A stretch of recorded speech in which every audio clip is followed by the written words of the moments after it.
आखिर परमात्मा और आत्मा के बीच क्या संबंध है?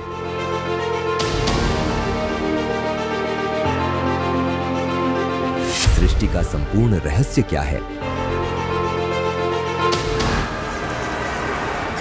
किस विधि से कर्म बंधन का चक्र पूर्ण रूप से समाप्त हो सकता है? मायाजाल, मोक्ष का गूढ़ रहस्य क्या है? सदियों से मानव समाज में गूंज रहे ऐसे अनेकों उलझे हुए जटिल सवाल है जिनका स्पष्ट सही उत्तर खोजने में बड़े बड़े विद्वान, ऋषि, महर्षि, सुर नर मुनिजन, सिद्ध, त्रिदेव आदि सभी सदैव असफल रहे। लेकिन अध्यात्म के उलझे हुए इन गूढ़ रहस्य के बीच एक ऐसी रहस्यमय परम शक्ति है जो युगों युगों से मानवता का मार्गदर्शन करती आई है, जो अपने दिव्य ज्ञान के आधार पर जटिल से जटिल अनसुलझे गूढ़ प्रश्नों के उत्तर बड़ी ही सहजता से देते हैं। आज से लगभग 600 वर्ष पूर्व पृथ्वी पर पवित्र काशी नगरी में प्रकट हुए कबीर साहिब जी सिर्फ एक कवि ही नहीं बल्कि अविनाशी परमात्मा है, जो करुणावश जीवों को काल के कष्ट से बचाने के लिए संपूर्ण मानव समाज के कल्याण के लिए इस धरती पर अवतरित हुए। इस पृथ्वी पर निवास करने वाले सभी प्राणी उसी एक पूर्ण ब्रह्म परमात्मा के बच्चे हैं।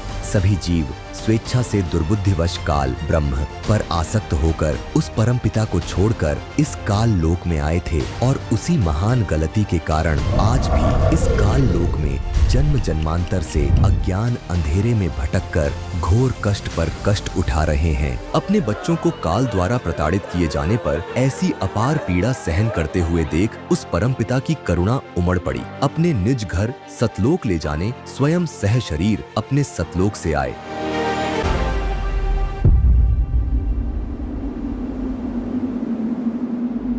काल द्वारा सर्वत्र फैलाए हुए इस अज्ञान अंधकार को पूर्ण रूप से नष्ट करने काशी नगर के लहर तारा तालाब में एक कमल के पुष्प पर शिशु रूप धारण करके प्रकट हुए और अपने अद्वितीय तत्व ज्ञान से अज्ञान और पाखंडवाद की जड़ें उखाड़ दी। कभी अति निर्धन भक्त सेव सम्मन और नेकी के भाग्य ही बदल कर रख दिए। उनके इकलौते पुत्र सेव की कटी हुई गर्दन को जोड़कर जीवन दान दिया और उन निर्धनों का घर धन धान से संपन्न कर दिया।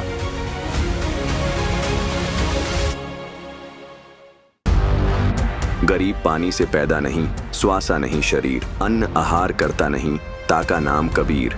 दर्शकों, आज इस वीडियो के माध्यम से आपको यह स्पष्ट हो जाएगा कि कबीर जी कौन थे। परंतु वीडियो की शुरुआत करने से पहले हम आपको एक डिस्क्लेमर देना चाहेंगे। इस वीडियो में जो भी आपको कबीर जी के विषय में बताया जाएगा वह हमारे पवित्र धर्म ग्रंथों जैसे पवित्र हिंदू धर्म के सदग्रंथ गीता जी, वेद और पुराण और मुस्लिम धर्म के पवित्र ग्रंथ कुरान शरीफ से प्रमाणित होगा। तो आइए, जो फाइल वर्षों से बंद पड़ी थी उसे खोलते हैं और कबीर जी के जीवन और उनकी लीलाओं को अनुभव करते हैं।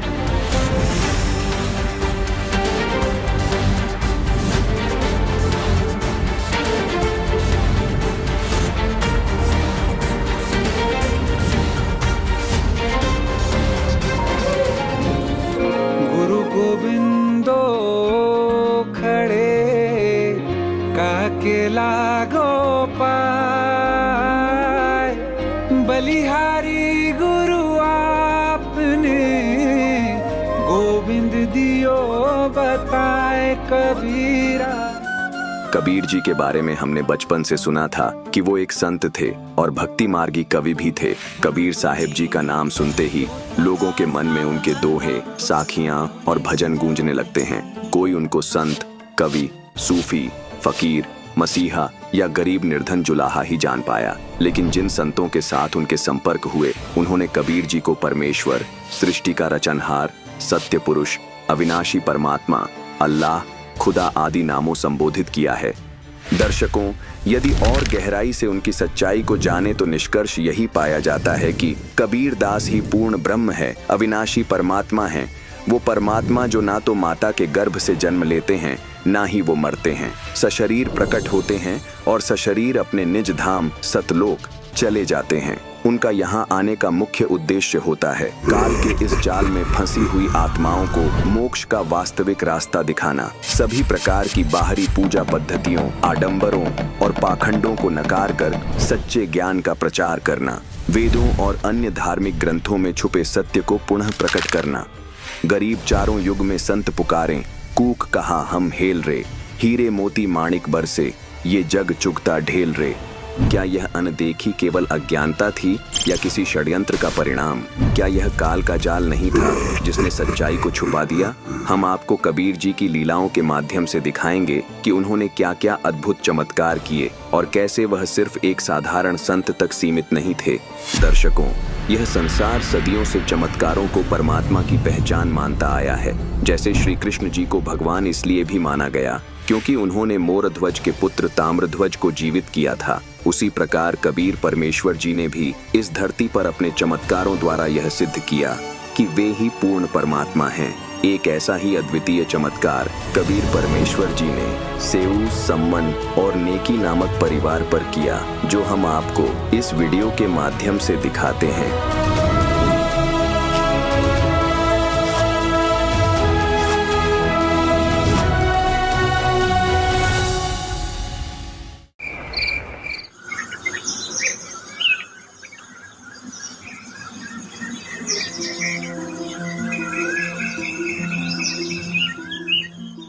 भैया, मुझे तो गहरे हरे लाल रंग की चूड़ियाँ चाहिए, बिल्कुल सिंदूर जैसे रंग की।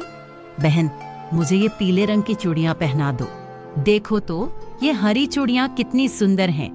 ऐसा लग रहा है जैसे मेरी कलाई नई नवेली सुहागन की कलाई हो। कल मेरे घर सत्यनारायण की कथा है। मैं अपनी नई हरी साड़ी के साथ यही चूड़ियाँ पहनूंगी।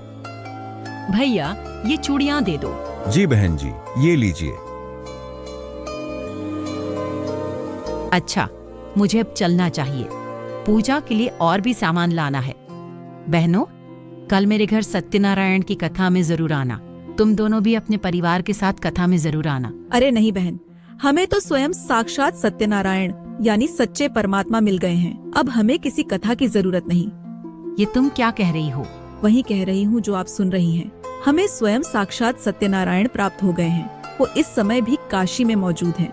आंखें खोलो और पहचान लो उस परमपिता को। इन कथाओं के कहने सुनने से कोई लाभ नहीं। ये तुम क्या कह रही हो? मुझे कुछ समझ नहीं आ रहा। सत्यनारायण और काशी में? बहन जी, काशी में स्वयं सत्यनारायण यानी पूर्ण ब्रह्म परमात्मा कबीर साहिब जी आए हुए हैं। हमने उन्हीं से नाम दीक्षा ले रखी है। हम उन्हीं की बात कर रहे हैं। वो काशी के लहरतारा तालाब पर सह शरीर प्रकट हुए वास्तविक सत्यनारायण हैं। अच्छा, वो काशी वाला ढानक नीरू का पुत्र जुलाहा कबीर? जी हाँ, वही कबीर। वो खुद पूर्ण परमात्मा हैं, खुद को छुपाए हुए हैं और जुलाहा रूप में तो सिर्फ लीला कर रहे हैं। अरे जाओ जाओ, किसी और को मूर्ख बनाओ। तुम्हारा दिमाग खराब हो गया है? कैसी बहकी बहकी बात कर रहे हो? एक साधारण सा जुलाहा तुम्हें भगवान दिखाई दे रहा है? अरे कुछ तो सोच समझ के बोलो। वो ढानक कब से भगवान बन गया? भगवान किसी के बनाने से नहीं बनता। भगवान तो भगवान ही होता है। और जिससे आप साधारण जुलाहा समझ रही हैं, वो ढानक असंख्य ब्रह्मांडों को बुनने वाला पूर्ण ब्रह्म कबीर है।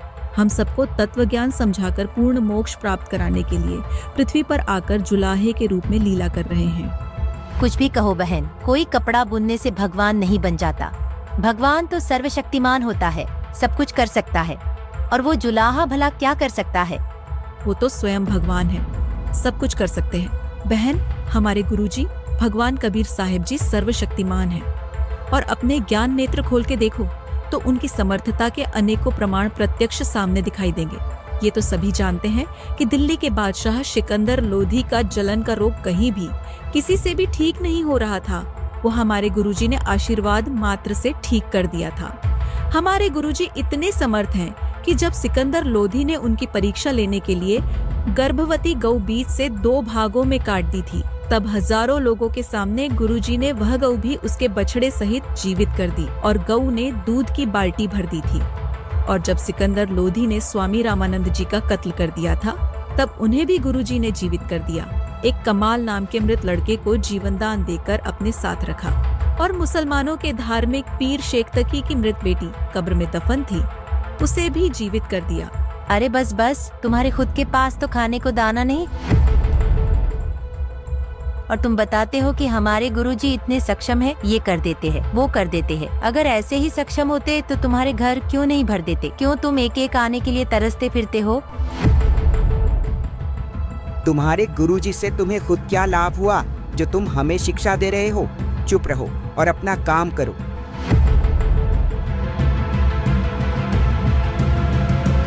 तुम्हारे खुद के पास तो खाने को दाना नहीं। तुम्हारे गुरुजी से तुम्हें खुद क्या लाभ हुआ?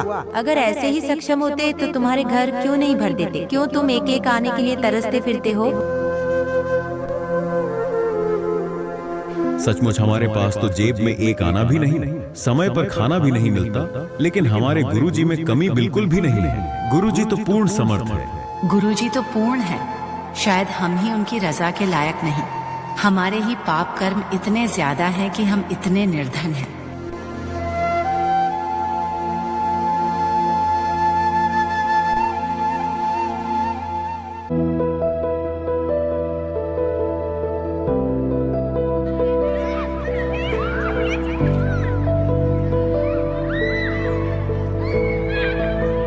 जानते हो, दिल्ली के बादशाह सिकंदर लोधी भी हमारे गुरुजी के शिष्य बन गए हैं। बड़े बड़े राजा, काशी के नरेश, वीरदेव सिंह बघेल, मगहर के नवाब बिजली खान पठान, सभी गुरुजी के आगे सिर झुकाते हैं। हमारे गुरुजी वो तो पूर्ण परमात्मा है। उन्होंने ऐसे ऐसे सुख दिए हैं कि क्या कहा? इतने बड़े राजा भी तुम्हारे गुरुजी के शिष्य हैं?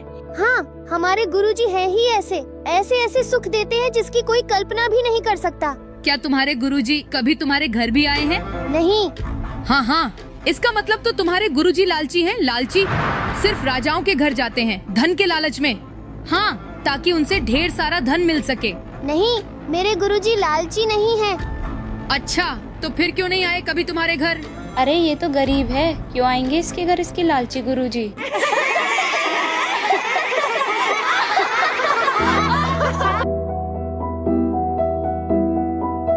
क्या तुम्हारे गुरुजी कभी तुम्हारे घर भी आए हैं? तुम्हारे गुरुजी लालची हैं। लालची सिर्फ राजाओं के घर जाते हैं, धन के लालच में। अरे ये तो गरीब है, क्यों आएंगे इसके घर इसके लालची गुरुजी?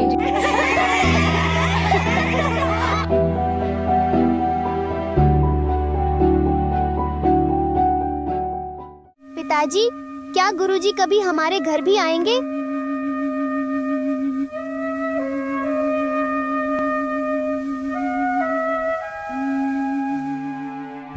बेटा, गुरुजी तो हमारे घर में ही है। जब हम भगवान से जुड़ जाते हैं तब से ही वो हमेशा हमारे साथ होते हैं। वो हर क्षण हमारे साथ हमारे घर में ही रहते हैं। हाँ माताजी, मैं जानता हूँ, लेकिन गुरुजी साथ तो है, लेकिन किसी को दिखाई तो नहीं देते।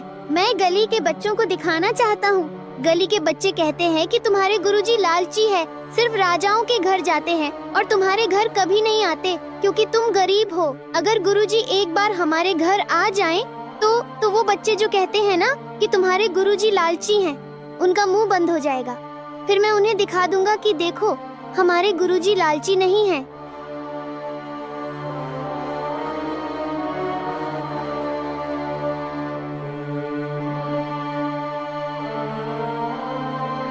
बेटा, भक्तों को संसार की बातों पर ध्यान नहीं देना चाहिए।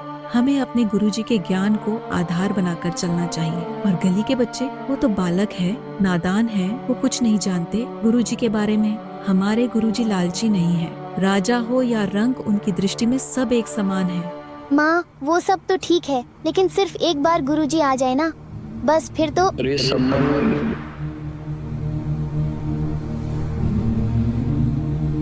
ये तो गुरुजी की आवाज है। गुरुजी? अरे गुरुजी यहाँ कहाँ आएंगे? इतनी दूर? उनके पास समय कहाँ होगा? लाखों शिष्य हैं उनके, कहाँ कहाँ जाएंगे? हम गुरुजी का ही जिक्र कर रहे हैं ना, इसीलिए वहम हो गया। अरे संबंध है घर पे।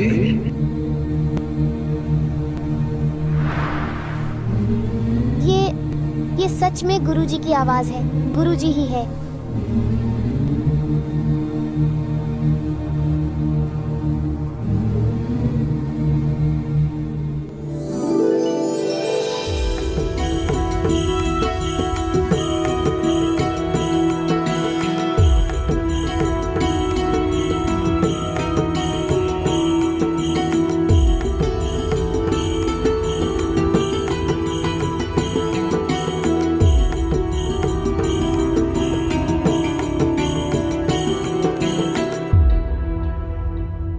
गुरुजी को ऐसे ही खड़ा रखोगे या अंदर भी बुलाओगे?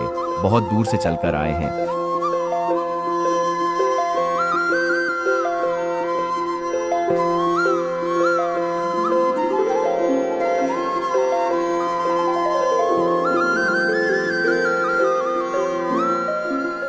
भगवान, भोजन की बताइए, अभी खाएंगे या थोड़ी देर में? भाई भूख तो लगी है, पैदल चलकर आए हैं, व्यवस्था कर लो, भोजन करेंगे। जी गुरुजी, भोजन बनाओ जल्दी, गुरुजी और संतों के लिए। आज घर में 100 ग्राम आटा भी नहीं है। ला, अपना ये चीर दे दे, इसे ही गिरवी रखकर कुछ आटा उधार ले आता हूँ। मैं गई थी जहाँ से भी आटा मिलने की उम्मीद थी, मैं मांग आई हूँ। मैंने सबसे बहुत प्रार्थना की, गिड़गिड़ाई, विवशता भी कि हमारे घर आज गुरुजी आए हैं, सिर्फ इतना आटा दे दो कि उन्हें भोजन करा सके। हम तो भूखे रह लेंगे, लेकिन संत हमारे घर से भूखे न जाएं। मैंने बहुत प्रार्थना की। मेरे पास ये एक ही चीर है, इसे गिरवी रख लो और थोड़ा आटा उधार दे दो। लेकिन ये चीर भी फटा हुआ है, किसी ने आटा नहीं दिया, सबने मुंह फेर लिया। हे भगवान, पहली बार गुरुजी आए हैं। मैं कितना नीच हूँ, कितना कर्महीन हूँ। मैंने पिछले जन्म में भी कोई दान नहीं किया, इसलिए इस जन्म में मेरी ऐसी दुर्दशा है। मैं कितना अभागा हूँ। आज पहली बार गुरुजी घर आए और मैं नीच अपने गुरुजी को भोजन तक नहीं करा सकता।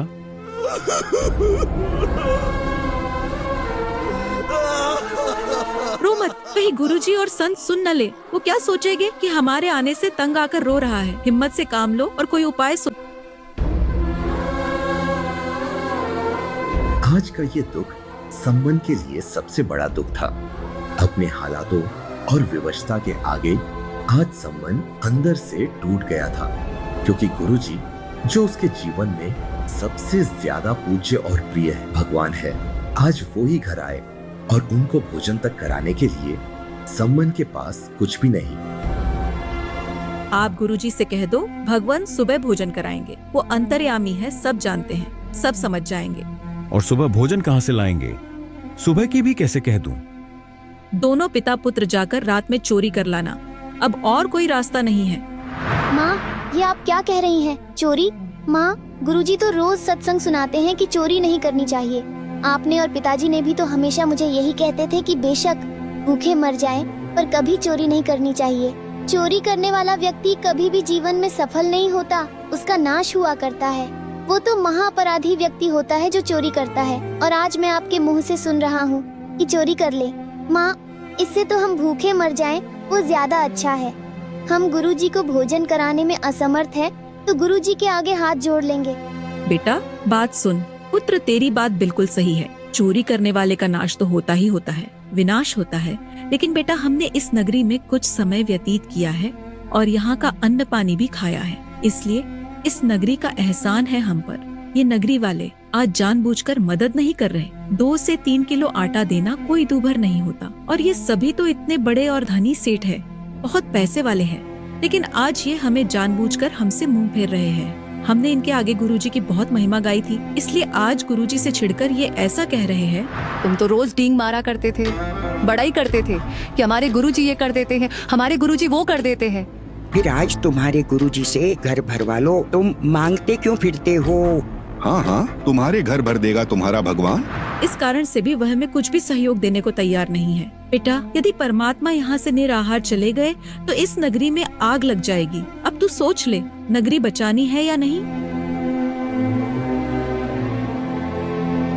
ठीक है माँ, आप जैसा कहोगी हम वही करेंगे। बेटा, सिर्फ 3 सेर आटा लाना, हम नहीं खाएंगे, सिर्फ गुरुजी और मेहमानों को खिला देंगे तो यह नगरी भी बसी रह जाएगी। इस नगरी के लोगों में तो अभिमान छा गया है धन का। ये इनके अंदर का अभिमान ही है जो इनका नाश कर देगा।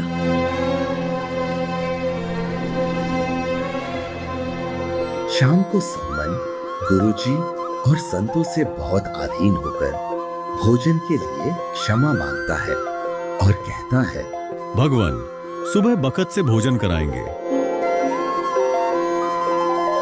ठीक है बेटा, जल पीला दे 1-1 गिलास। जी गुरुजी।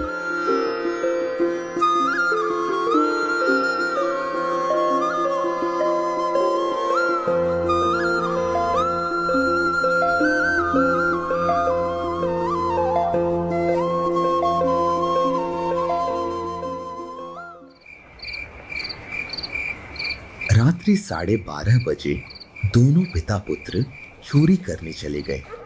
जहां चोरी करने गए वो लाला जी का कच्ची ईंटों का मकान था। उसमें अंदर जाने के लिए दोनों ने सुराख कर लिया, ऐसा सुराख जिसमें अंदर घिसट कर प्रवेश किया जा सकता था। बेटा तू बाहर रहना, मैं अंदर जाता हूं और यदि लाला जी जाग गया तो मैं इस कपड़े में आटा बांधकर कपड़े को बाहर फेंक दूंगा, तू लेकर भाग जाना।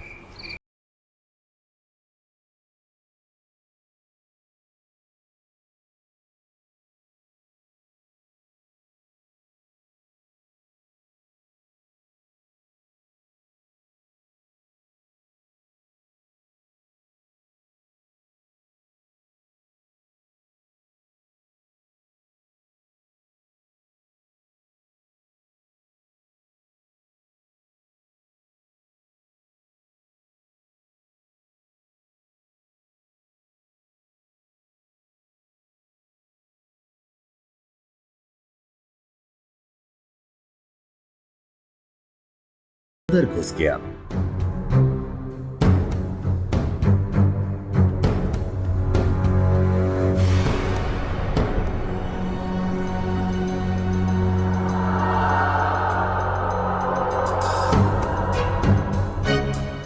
बेटा सिर्फ 3 सेर आटा लाना, 3 सेर से ज्यादा नहीं लाना। सेऊ ने जल्दी जल्दी लगभग 3 सेर आटा निकाला और अपने फटे पुराने कपड़े में बांधा और चलने लगा।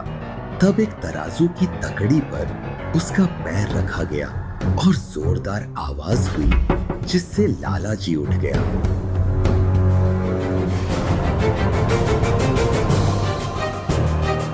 चोर चोर चोर।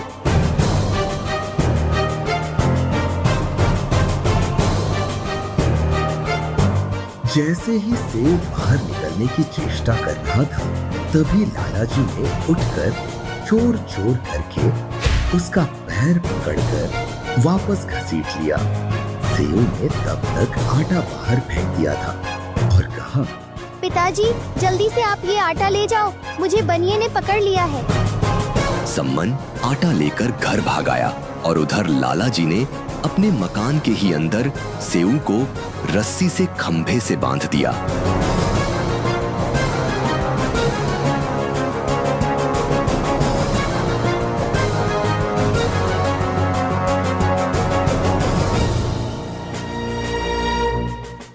कौन है तू?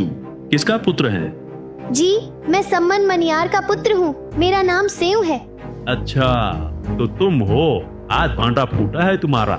दिन में तो तुम भगत बने फिरते हो, बड़ी बड़ी ज्ञान की बातें करते हो और रात में चोरी करते हो।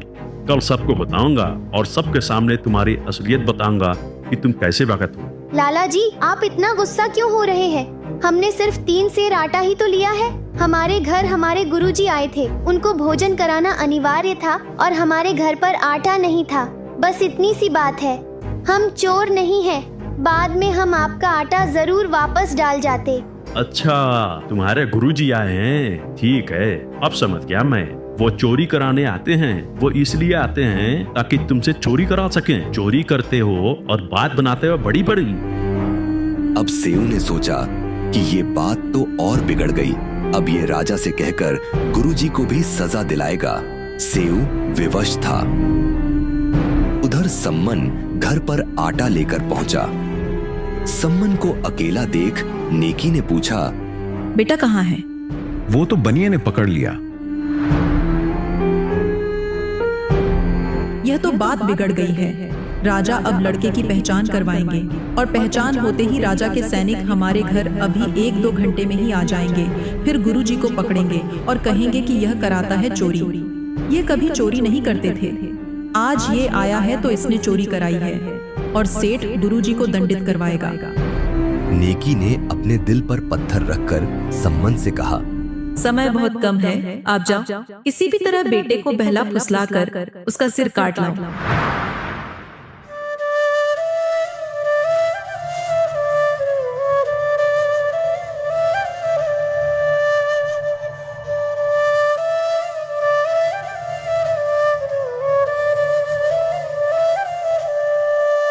सेठ से कहना, बच्चे को छोड़ना मत, रस्से से बांध कर ही रखना। बस इतना ढीला कर दो कि मैं अपने बेटे से आखिरी बार उसके कान में 2 बातें कह सकूं। और फिर जैसे ही वह अपना सिर छिद्र से बाहर निकाले, उसका शीश उतार लेना। फिर सेठ उसे अपने घर में नहीं रखेगा। अपनी जान बचाने के लिए, कत्ल के मुकदमे से बचने के लिए वो सेऊ के शव को कहीं फेंक आएगा और तब तुम बेटे के शव को उठा लाना नेकी ने सम्मन के हाथ में एक बहुत बड़ा छुरा दिया और सम्मन उस छुरे को लेकर अपने बेटे का सर काटने चल पड़ा।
जी मेरी बात सुनिए, अगर आप सच में मेरे पिता हैं, अगर मैं आपका ही अंश हूँ, तो आज मेरी बात माननी ही पड़ेगी, नहीं तो समझ लूंगा कि मैं आपका बेटा नहीं, किसी गैर की संतान हूँ। आज मेरा सिर काट दो पिताजी, नहीं तो गुरुजी का कोई ठिकाना नहीं है आज।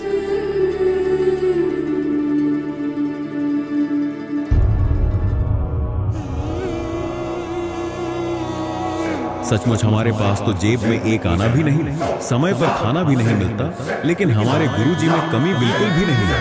गुरुजी तो पूर्ण समर्थ है। गुरुजी तो पूर्ण है, शायद हम ही उनकी रजा के लायक नहीं। हमारे ही पाप कर्म इतने ज्यादा हैं कि हम इतने निर्धन हैं।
ये तो नाश हो गया, सारी बात बिगड़ गई, सब उल्टा पड़ गया। अब तो कत्ल का मुकदमा मुझ पर आएगा।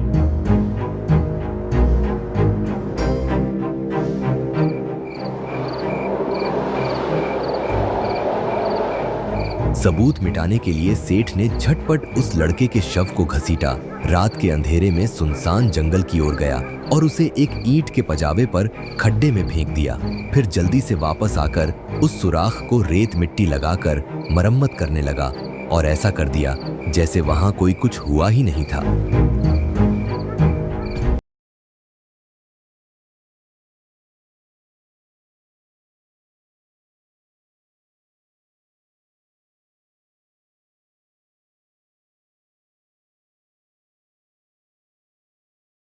कर उठाना जरूरी है। अब आप ऐसे करो, इस सर को यहाँ अलमारी के अंदर छिपा कर रख दो और जल्दी से वापस जाओ। वहाँ लड़के को घसीट कर ले जाने के चिन्ह मिलेंगे, क्योंकि सेठ शव को वहाँ नहीं रखेगा। उसने लाश को घसीट कर कहीं फेंक दिया होगा। शव के घसीटने के निशानों के पीछे पीछे जाओ और जहाँ उसने शव डाला होगा वहाँ से बेटे का शव उठा लाओ, क्योंकि अगर किसी को पता चल गया कि कत्ल हुआ है तो बात दूर तक जाएगी और फिर छानबीन होगी और फिर सब बर्बाद हो जाएगा। गुरुजी की इज्जत मिट्टी में मिल जाएगी।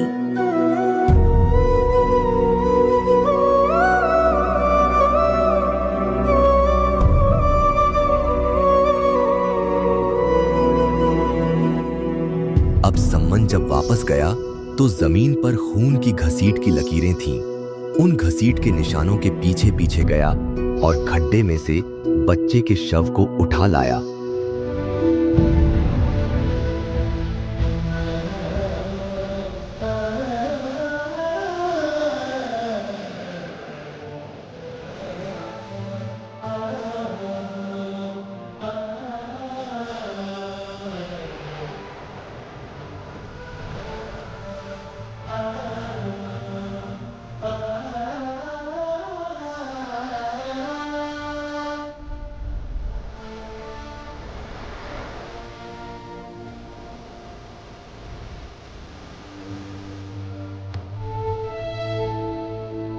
सम्मन और नेकी दोनों ही अपने इकलौते बेटे की मृत्यु की जिस पीड़ा से गुजर रहे थे उसे शब्दों में बयां कर पाना असंभव है। इस समय न तो वो रो सकते थे और न ही अपने अंदर दबाई हुई इस असहनीय पीड़ा को प्रकट कर सकते थे, क्योंकि इस पीड़ा से ज्यादा महत्वपूर्ण था कि कहीं बेटे की ये कुर्बानी बेकार न चली जाए। उनके रोने की भनक भी यदि गुरुजी को लग गई तो बेटे की मृत्यु के बारे में पता चलने पर गुरुजी बहुत दुखी होंगे और भोजन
दुखद वेदना के साथ ही जीना था।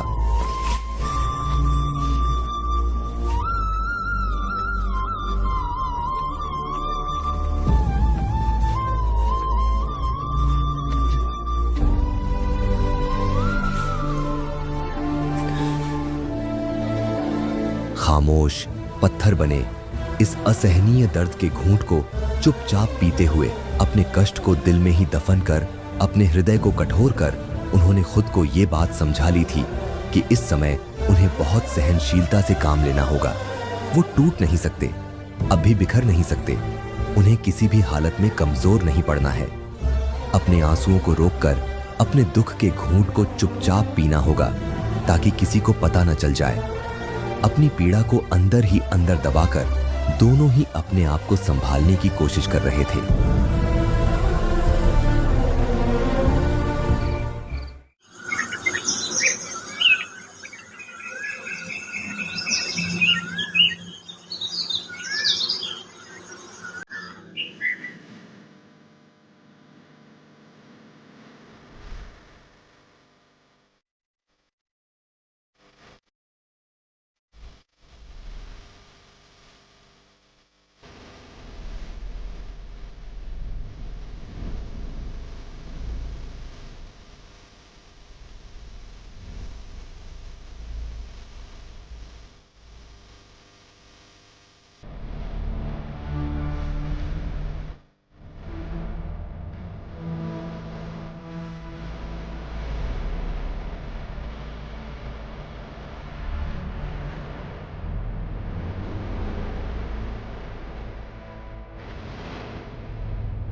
Booking.com ऐप पर अपने लिए बेहतरीन होटल खोजें।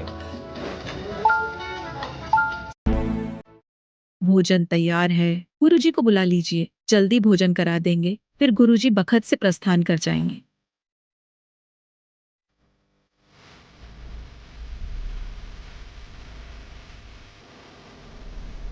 दोनों ने सोच रखा था जब तक गुरुजी हैं अपनी आंख में आंसू नहीं आने देंगे ताकि गुरुजी को एहसास ना हो जाए। फिर गुरुजी के जाने के बाद बैठकर रोएंगे। सम्मन कबीर साहिब जी को भोजन के लिए बुलाने गया। नेकी ने उन तीनों के लिए 3 पात्रों में यानी 3 दोनों में सारा भोजन डाल दिया जितना बना रखा था।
जी मिलो ये प्रसाद प्रेम, शीश कटते चोरों के प्रसादा को नितक सेम।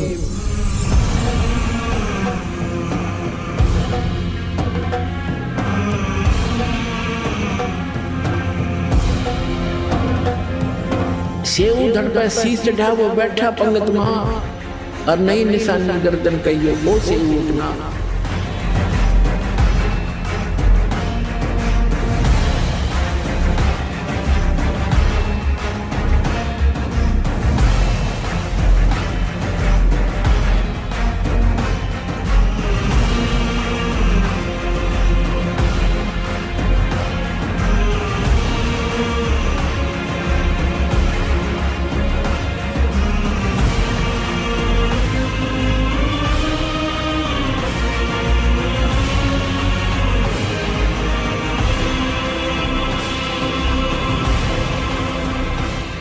सत साहिब बच्चों ये सत्कर मान लेना, इस समर्थ की शरण ग्रहण करना कोई बड़का खेल नहीं है। लख बर सूरा जूझ ही लख बर सांवत दे, लख बर यदि जहान हो तब सतगुरु शरणा दे। आपने सेव संबंध जैसी कुर्बानियां कर रखी है। आपने बहुत जबरदस्त एक युग में नहीं कर, कितने युगों लगे तुम ऐसे। किसी जन्म में कुछ किया, किसी में कुछ किया, किसी में ना किया, किसी में किया। लेकिन जब यहाँ ले आए परमात्मा आपको इस मनुष्य जन्म देते देते और कलियुग के इस प्राइम टाइम में लाकर छोड़ दिया, इससे दास को पता है आप कितनी लकी हो, कितने हीरे हो स्वयं पिता के। ईश्वर को बना कर रखियो